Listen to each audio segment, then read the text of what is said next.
Assalamualaikum warahmatullahi wabarakatuh. Kembali lagi dengan Ibu di mata pelajaran IPA. Nah, hari ini kita akan melanjutkan materi yang sebelumnya sudah kita bahas sedikit, yaitu tentang sistem gerak pada makhluk hidup. Nah, hari ini kita akan mempelajari sistem gerak pada manusia. Jadi pada makhluk hidup itu kan ada berbagai macam ya, yang kita bahas ada manusia, hewan, tumbuhan. Nah, hari ini kita akan membahas sistem gerak manusia. Nah, tujuan dari pembelajaran hari ini, kalian dapat menganalisis sistem gerak pada manusia dan kalian dapat menyajikan hasil karya mengenai sistem gerak dan gangguan pada sistem gerak manusia. Nah, sebelumnya kan sudah dijelaskan dan ada pertanyaan ya, kalau bagaimana sih seseorang itu bisa duduk dengan tegak, nah, dan apa hubungannya antara tulang dan otot ya, sebelumnya kan sudah dibahas sebelumnya. Jadi di sistem gerak manusia itu terdiri dari 4 komponen. Yang pertama ada rangka atau tulang, kemudian ada otot, kemudian yang ketiga ada sendi, dan selanjutnya ada gangguan atau kelainan dalam sistem gerak. Nah, semua ini saling berkaitan. Nah, pertanyaannya kan di pertemuan selanjutnya, kenapa manusia itu bisa duduk dengan tegak? Kenapa? Karena ada rangka atau tulang. Bayangkan kalau tubuh kita ini hanya seonggok daging, gitu. Hanya daging yang nggak ada tulangnya. Mungkin tangan kita ini nggak bisa nih berdiri dengan tegak. Tubuh kita nggak bisa duduk dengan tegak atau berdiri dengan tegak karena hanya daging. Kenapa bisa duduk dengan tegak? Karena kita memiliki rangka atau tulang. Kemudian, apa hubungannya rangka dengan otot? Jadi, rangka atau otot itu sistem gerak pasif tubuh. Nah, kalau otot itu sistem gerak aktifnya, jadi yang menggerakkan itu otot. Otot itu ada menempel di tulang, seperti itu. Nah, selanjutnya kita akan membahas yang pertama fungsi tulang pada tubuh kita. Nah, apa aja sih fungsi tulang? Nah, di sini ada 5 fungsinya. Yang pertama memberi bentuk tubuh yang seperti sudah dijelaskan sebelumnya. Kita bisa memiliki bentuk tubuh yang sempurna itu karena ada tulang. Coba kalau misalnya kita itu nggak ada tulangnya, pasti bentuknya hanya daging yang tidak berbentuk, hanya seperti apa? Tidak ada bentuknya gitu. Hanya seonggok daging gitu. Karena ada tulangnya kita sehingga bisa terbentuk tubuh, kemudian ada tangan, ada kaki, ada kepala, itu karena ada rangka atau tulang. Kemudian perlindungan organ dalam. Nah, organ dalam kita itu kan ada berbagai macam ya, dan itu fungsinya sangat penting. Misalnya ada jantung, ada paru-paru, ada lambung. Nah, semua itu dilindungi oleh sesuatu yang keras, yaitu tulang. Contohnya aja paru-paru kita, itu dilindungi oleh tulang di bagian badan kita, sehingga paru-paru kita itu terlindungi. Kemudian yang ketiga itu alat gerak pasif. Ya, jadi yang sudah disebutkan tadi, bahwa tulang itu alat gerak pasif. Dan yang keempat, tempat menempelnya otot.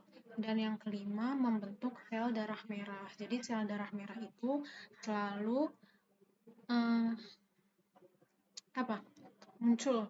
Ada yang rusak, kemudian ada muncul diperbarui lagi. Nah, itu dibentuknya di sumsum tulang. Sumsum tulang itu ada di mana?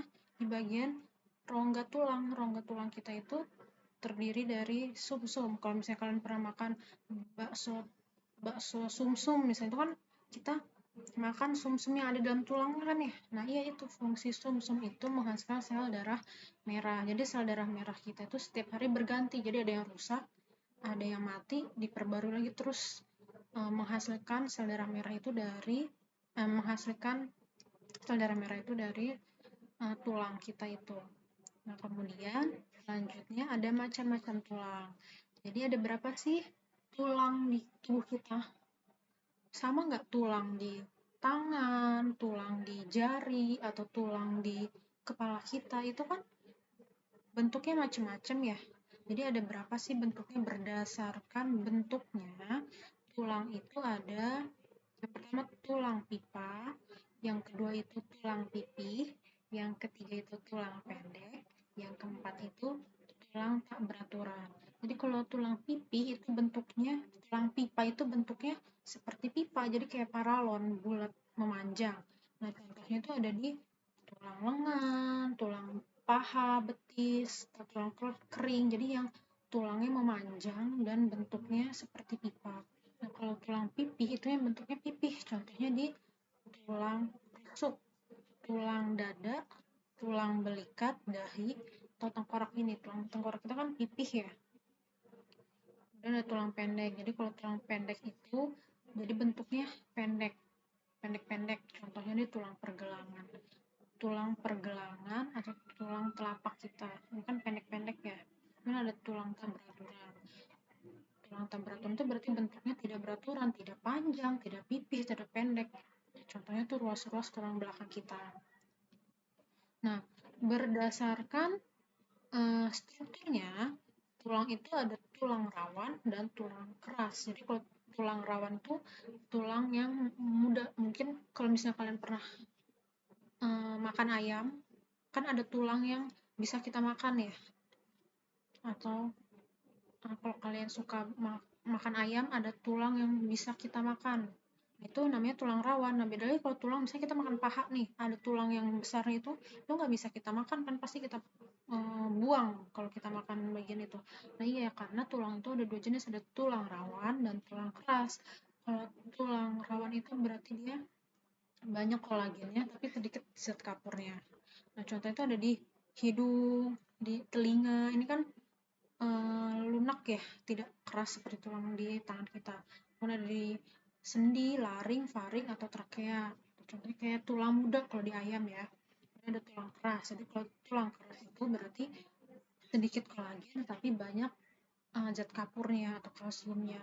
Makanya kenapa kalau misalnya kita dari kecil tuh suka banyak minum susu biar banyak kalsiumnya, biar tulang kita kuat kayak gitu ya kan. Suka nggak kalau waktu kecil tuh disuruh banyak minum susu biar banyak mengonsumsi kalsium biar tulang kita kuat gitu. Jadi kalau misalnya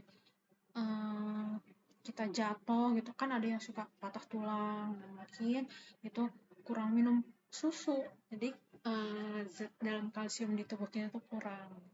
Contohnya tuh ada tengkorak, di paha, di lengan, ini tulang keras ya. Kemudian ada ini gambar dari rangka tengkorak kepala, ada berbagai macam jenis-jenis tulang.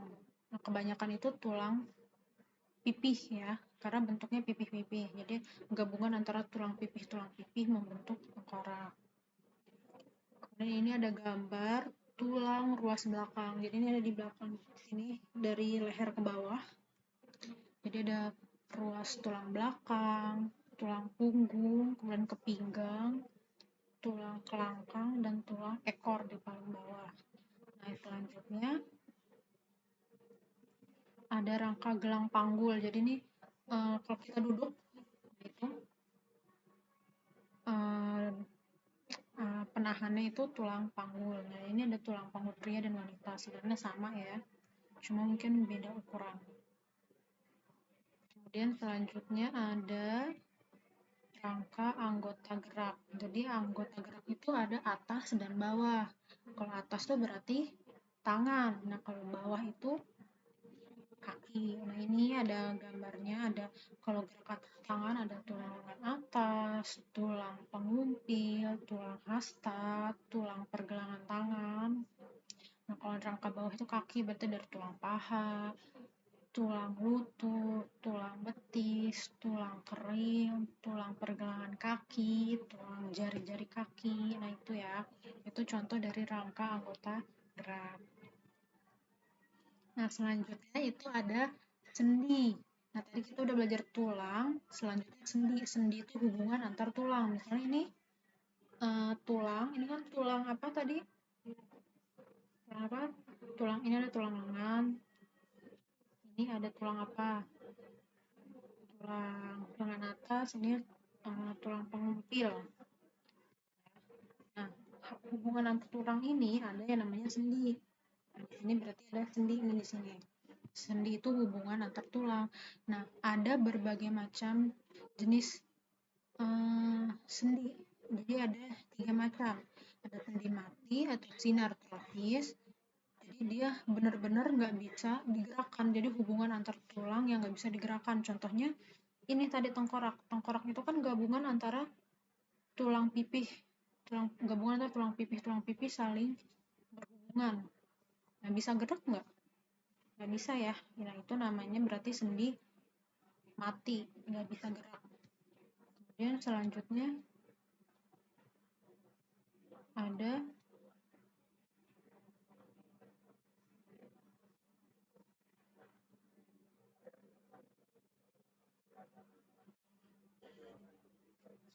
ada sebentar ya.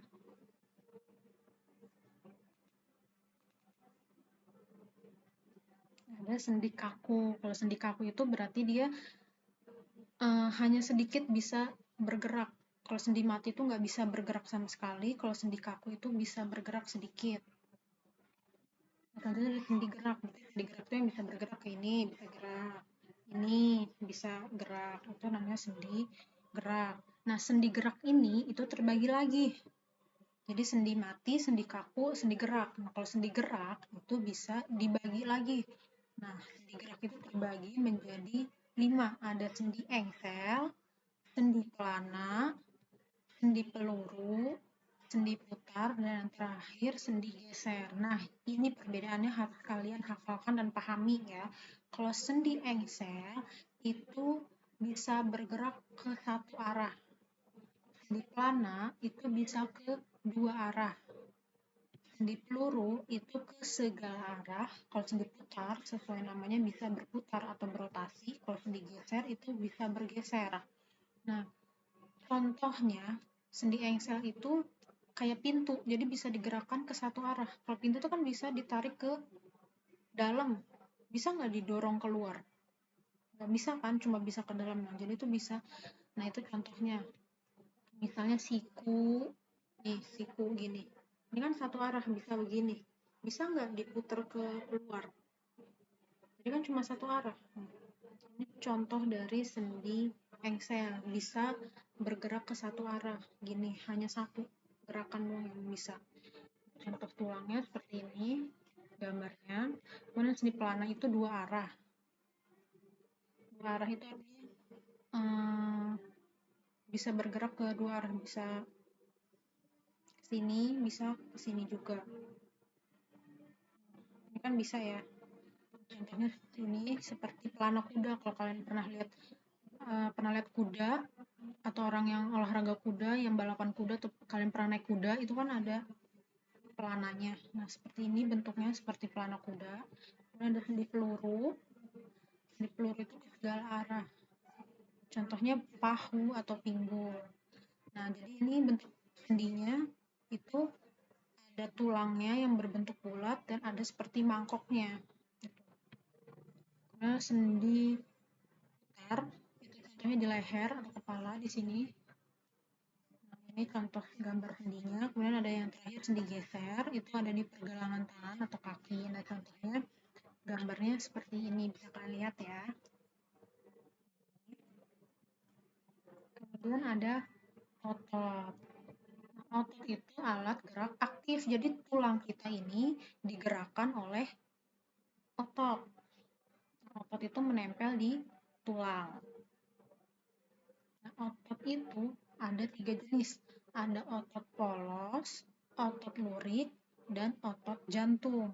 Nah, kalau otot polos, jadi antara 3 ini semuanya berbeda. Otot polos itu berbeda, otot lurik itu juga saling berbeda, dan otot jantung juga saling berbeda. Nah, ini perbedaannya bisa kalian nanti tulis dan harus dihafalkan, dipahami. Yang pertama, otot polos itu bentuknya ujungnya runcing dan bergelendong. Gelendong itu maksudnya besar di tengah, kemudian mengecil ke samping. Gelendong. Gelendong itu tengahnya besar, kemudian mengecil ke samping. Nah, kalau otot lurik itu memanjang. Nah, bedanya nih, bisa kalian pahamin ya. Kalau misalnya otot polos itu sampingnya tuh mengecil. Nah, kalau otot lurik itu sama ukurannya dari ujung sampai dari tengah sampai ujung tuh ukurannya sama, memanjang. Nah, kalau otot jantung itu memanjang dan bercabang. Nah, nih bedanya kalau otot lurik kan panjang, nggak ada cabangnya. Nah, kalau otot jantung itu panjang dan bercabang-cabang. Jumlah inti selnya kalau otot polos itu satu. Setiap otot itu punya satu. Nah, tapi kalau di otot lurik itu intinya banyak. Kemudian kalau otot jantung juga itu lebih dari satu. Dan kalau otot polos, letak inti selnya itu di tengah sel. Kalau otot lurik itu di tepi sel. Dan kalau otot jantung itu di pusat sel. Kemudian sistem kerjanya itu otot polos itu bekerja secara tidak sadar. Nah, kalau otot lurik secara sadar dan otot jantung bekerja secara tidak sadar. Maksudnya sadar dan tidak sadar itu seperti apa? Nah, jadi kalau sistem kerjanya, kalau bekerja secara tidak sadar, itu berarti walaupun kita tidur kan kita nggak sadar ya, atau pingsan, atau misalnya tidur, itu kan kita nggak sadar. Nah, otot ini tetap bekerja. Beda kalau otot lurik dia bekerja hanya saat kita sadar, saat kita belajar, saat kita bangun, saat kita matanya terbuka melek, nggak merem, kita sadar, itu ototnya baru bekerja. Nah, seperti itu. Nah, otot polos ini terletak di sistem organ. Kalau otot polos ini terletak di sistem organ, maksudnya terletak di jantung, terletak di apa? Di paru-paru kita, di ginjal kita. Nah, itu kan kalau kita tidur, organ-organ kita tetap bekerja kan? Nah, itu berarti sistem kerjanya secara tidak sadar. Nah, beda lagi kalau otot lurik. Kalau otot lurik itu secara sadar. Jadi saat kita bangun, saat kita beraktivitas, karena terletak di rangka, di kaki, di tangan. Nah, kalau misalnya kita bangun, kita beraktivitas kan kita menggerakkan tangan kita, kaki kita. Nah, itu saat secara sadar kan? Nah, jadi cara kerjanya itu kenapa secara sadar? Karena terletak di rangka tubuh kita, di tangan, di kaki. Nah, kalau misalnya jantung itu berarti sesuai namanya adanya di jantung. Nah, ini ada gangguan dalam sistem gerak manusia ada banyak ya. Kalau misalnya kalian untuk lebih detailnya kalian bisa baca di buku. Ini ada beberapa Ibu sebutkan, ada fraktura, fisura, lordosis, kifosis, skoliosis, artritis, atrofi, tetanus, osteoporosis, rakitis, hipertrofi. Nah, gambar di bawah ini yang di pojok kanan ini gambar dari kelainan lordosis, kifosis, skoliosis. Ini yang paling gampang kita bedakan. Lordosis, kifosis, skoliosis. Kalau lordosis itu ada di gambar sebelah kiri, yang paling kiri. Jadi lordosis itu tulang di bagian perutnya itu lebih maju ke depan, jadi kita seperti buncit, padahal bukan buncit, tapi karena tulang kita itu di bagian perut itu lebih harus menonjol, harusnya kan lurus nih, tulang di bagian belakang kita ini harusnya kan lurus. Tetapi kalau misalnya lordosis itu di bagian perutnya dia agak lebih maju, jadi nggak lurus. Akibatnya perut kita terlihat lebih maju atau buncit, padahal bukan perutnya, tapi karena tulangnya. Kalau kifosis itu berarti kifosis seperti aki-aki, cara ngafalinnya ya, kifosis, aki-aki. Jadi si tulang ini yang atasnya itu dia nggak bisa tegak. Jadi akibatnya kita terlihat bungkuk. Seperti gambar yang tengah nih. Ini kan dia membungkuk kan tulangnya, harusnya kan kita bisa tegak seperti ini, tapi karena si tulang bagian atas ini tidak bisa tegak, akhirnya tubuh kita terlihat bungkuk. Nah, kalau skoliosis itu bentuk tulang bagian belakangnya itu seperti huruf S, jadi melengkung.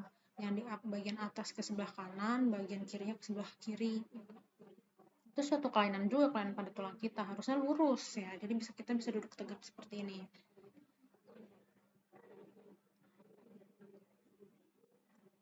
Nah, oke.